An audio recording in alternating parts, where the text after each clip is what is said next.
Hi friends, இன்றைக்கி லஞ்சுக்கு ஈஸியாக ஒரு ஆம்லெட் கறி எப்படி பண்ணுறதுன்னு நம்ம பார்க்கலாம். கடாயில் வந்து கொஞ்சம் எண்ணெய் விட்டுட்டு ஒரு வெங்காயம், இஞ்சி பூண்டு பேஸ்ட் வந்து ஒரு 1/2 டீஸ்பூன் டு 3/4 டீஸ்பூன் எடுத்திருக்கேன். இஞ்சி பூண்டு பேஸ்ட் இல்லைன்னா நீங்கள் ஒரு 1/2 இன்ச்சு இஞ்சி, ஒரு 3 பல் பூண்டு முழுசாகவே போட்டு வதக்கிக்கலாம். பேஸ்ட்டு போடுறதுனால கொஞ்சம் நல்லா பச்சை வாசனை போகிற வரைக்கும் வதக்கணும். வதக்கினதுக்கப்புறம் ஒரு தக்காளி கட் பண்ணி நான் சேர்த்துருக்கேன். தக்காளி வந்து சாஃப்டாக ஆகிற வரைக்கும் வதக்கலாம். முக்கியமான விஷயம் என்னென்னா, இஞ்சி பூண்டு பேஸ்ட்டோட பச்சை வாசனை போகணும். அப்படி போகாமல் நீங்கள் அரைச்சிட்டிங்கன்னா அந்த வாசனை வந்து கடைசி வரைக்கும் போகாது. முன்னாடி நான் அந்த மாதிரி செஞ்சுருக்கேன். ஸோ அதனால தான் சொல்கிறேன், இந்த வதக்கும் போதே அந்த இஞ்சி பூண்டு பேஸ்ட் போட்டிங்கன்னா அதோடய வாசனை போகிற மாதிரி நல்லா வதக்கிக்கோங்க. இப்போ தக்காளியும் நல்லா சாஃப்ட் ஆகிடுச்சு. இது ஆற விட்டு நம்ம மிக்சியில் போட்டு அரைச்சி எடுத்துக்கலாம்.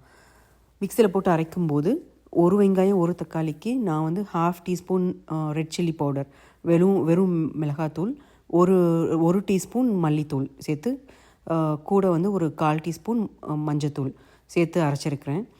அதே கடாயை வந்து கொஞ்சம் எண்ணெய் விட்டு சூட் பண்ணி கடுகு, அதுக்கப்புறம் சோம்பு, எக்கு டிஷ் எப்போ பண்ணாலும் நான் வந்து சோம்பு போடுவாங்க. அதோடய ஃப்ளேவர் வந்து எக்கோடு சேர்ந்தால் நல்லாயிருக்கும். ஸோ கடுகும் சோம்பும் பொரிஞ்சதுக்கப்புறம் நம்ம அரைச்சி வச்சுருந்த மசாலாவை சேர்த்து நம்ம வதக்கலாம். இந்த எப்போவுமே மசாலாவை வந்து எண்ணெய் பிரிகிற வரைக்கும் வதக்கினா தான் கறி வந்து நல்லாயிருக்கும். ஸோ கொஞ்சம் அப்படியே கலக்கி விட்டு, தண்ணி இப்போ ஊற்றக்கூடாது, கொஞ்சம் எண்ணெய் பிரிகிற வரைக்கும் மசாலாவை வந்து எண்ணெயிலே வதக்கணும்.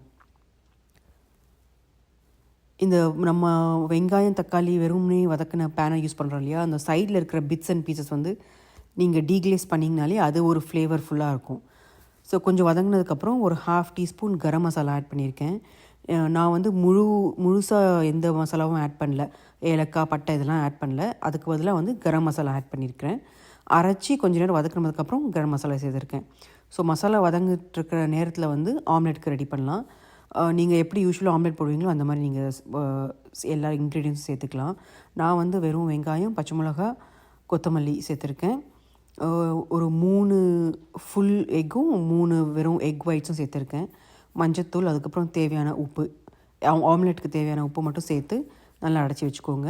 இப்போ பாருங்கள், எண்ணெய் பிரிய ஆரம்பிச்சிருச்சு. இந்த ஸ்டேஜில் வந்து மிக்சியில் இருக்கிற மசாலா தண்ணியை சேர்த்து அதையும் சேர்த்து கலக்கி கொதிக்க விடலாம். ஸோ இப்போ வந்து இதில் வந்து இந்த மசாலாவுக்கு தேவையான உப்பு சேர்த்துக்கோங்க. நல்லா கவனிச்சிக்கோங்க, ஆம்லெட்டுக்கும் நம்ம உப்பு போட்டிருக்கோம். ஸோ இதுக்கு தேவையான கொஞ்சமாகவே சேர்த்துக்கோங்க.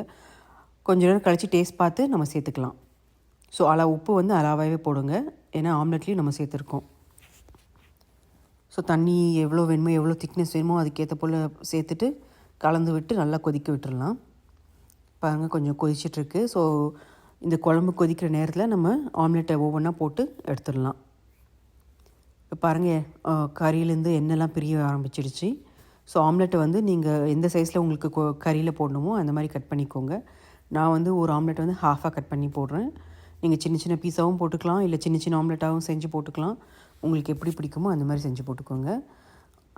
கடைசியாக கொத்தமல்லி தழை துவிக்கோங்க. அவ்வளோதாங்க, ஈஸியான ஆம்லெட் கறி ரெடி. ஸோ இதுக்கு வந்து செப்பரேட்டாக சைட் டிஷ் பண்ணணும்னு கிடையாது. இதில் ஆம்லெட் இருக்கிறதுனால அதுவே வந்து நம்ம தொட்டு லஞ்சுக்கு சாப்பிட்டுக்கலாம். ஒர்க்கிங் டேஸில் ரொம்ப பிஸி நேரத்தில் இந்த மாதிரி செஞ்சால் நமக்கும் ஈஸியாக இருக்கும். பாருங்கள், பார்க்குறதுக்கே எவ்வளோ அழகாக இருக்குது. இதில் வந்து ஆம்லெட் பதிலாக நீங்கள் முட்டையும் உடச்சி விட்ட முட்டை குழம்பு மாதிரியும் செஞ்சுக்கலாம். அதுவும் நல்லாயிருக்கும். பாருங்கள், நல்லா ஆம்லெட் கறி ரெடி ஆகிடுச்சு. லஞ்சுக்கு வந்து ரெட் ரைஸோடு நான் சாப்பிட்றேன். உங்களுக்கு இந்த ரெசிபி பிடிக்கும்னு நினைக்கிறேன். செஞ்சு பார்த்து கமெண்ட் பண்ணுங்கள்.